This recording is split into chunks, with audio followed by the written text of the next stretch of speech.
Hi everyone, this is Callie. Welcome. Today I am sharing some inspiration using the September 2024 card kit.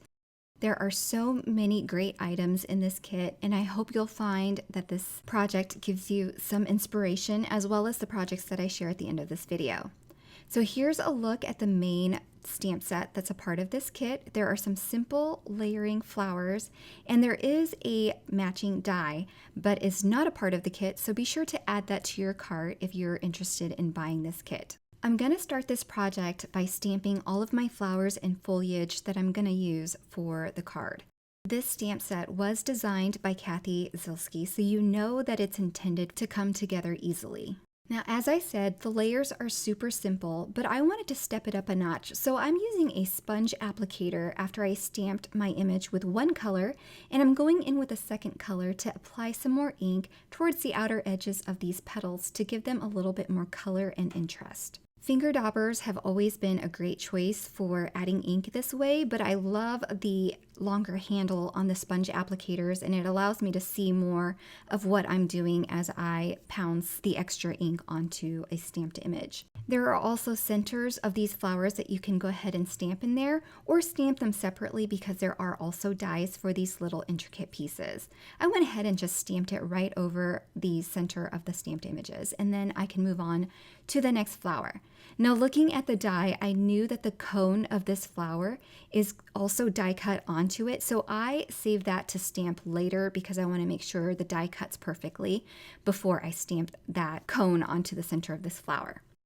So I stamped the base of the flower using blue ink, and now I'm using a darker blue to ink up the center for added dimension on these petals.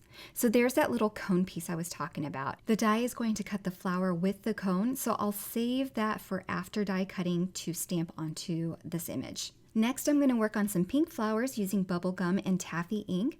I'm going to stamp with the lighter color again, and this time I'm going to use my sponge applicator to apply ink on the center of the flower with the 5 petals, and then I'll apply this darker ink color at the base of that flower at the bottom. So as you can see, I'm doing 3 of each flower.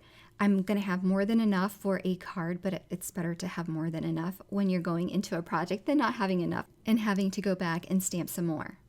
Now on that 5 petal flower, I'm going to go ahead and stamp the center of them using a darker color here in Woodsy. If you're interested in all of the colors that I use, be sure to check out the blog. Everything will be linked there and as well as in the descriptions below for you. I have to move on to a new panel so I can stamp more flowers. This time I'm going to stamp that last flower using a yellow color, and I'm using Zest and Honey. So again, I'll apply the darker ink onto the outer edges of these petals to make it really interesting. Because this flower is yellow, you want to make sure that the outer edges really stand out, so that's why I'm applying this darker color at the outer edges instead of the center. And again, I'll finish off by stamping the center of the flower using a darker ink. This time I'm using blush, which was used on the first flower on our first panel. That way I'm introducing colors that I've already used and I don't have to use something new.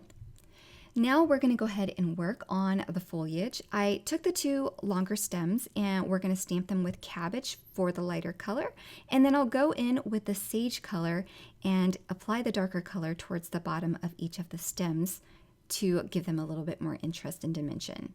For these stems, I also do 3 stems of each, and then to fill in the rest of the area on this panel, I'm going to use the other foliage stems that are meant to create single stems of flowers, and I'm only going to stamp the leafy areas so that I can use them as single leaves.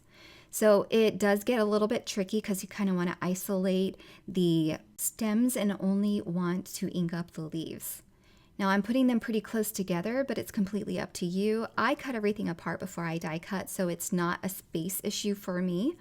But this will allow me to use those leaves to fill in my little bouquets and sprays of flowers better, and will make the flowers look a little bit fuller. Okay, so off camera, I die cut everything, and right now I'm just setting aside all of the images that are ready to go. Remember, I said we needed to stamp the cones on these flowers, so I'm taking that cone and I'm going to hand stamp a dark woodsy color on top, and this is going to ensure perfect placement for the flower on top of the die cut. And I also realized those pink flowers also came with a flower center if you want to use it. I'm going to go ahead and stamp those on top of my flowers. And finally, I can prep those other foliage stems by cutting off the stems and that way leaving behind only the leaves so that I can use them as fillers when I go to create my little floral bundles and sprays. To add another element to my card and to use more of what the card kit provides, I'm using the Butterfly Burst embossing folder.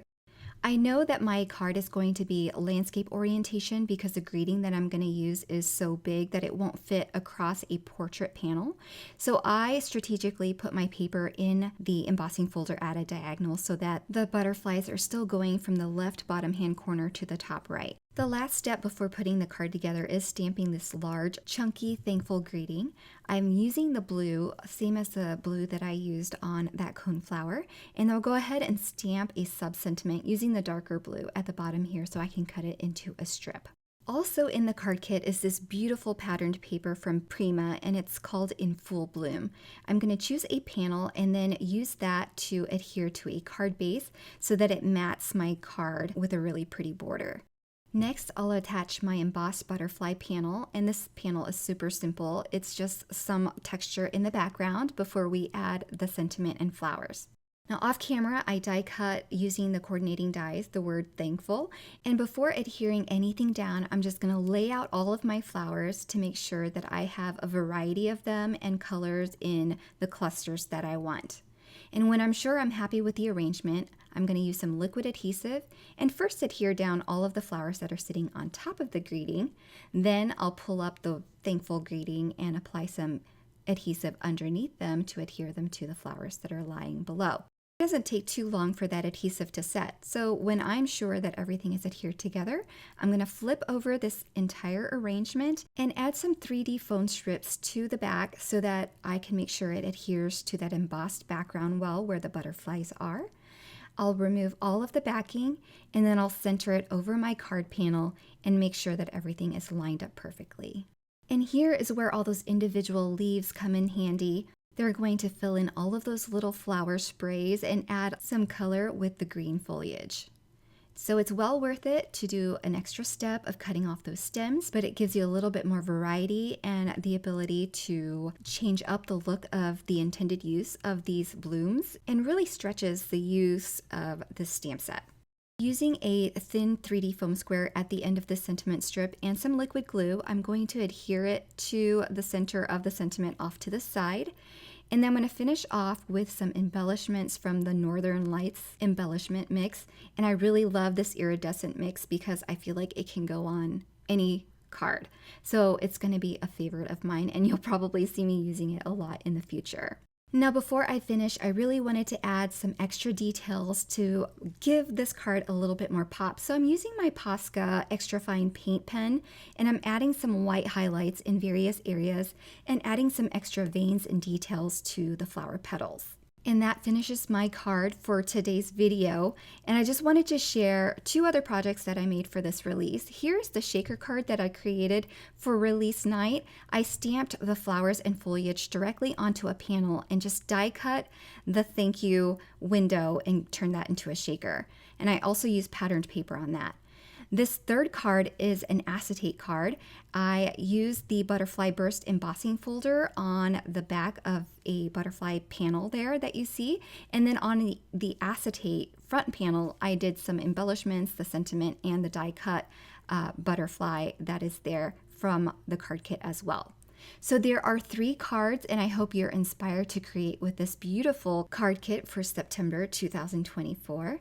Again, if you're interested in any of the products that I used for today's video, be sure to check out the links below, as well as on the coordinating blog where everything is listed for your convenience. Thank you so much for watching and have a wonderful day. Bye everyone!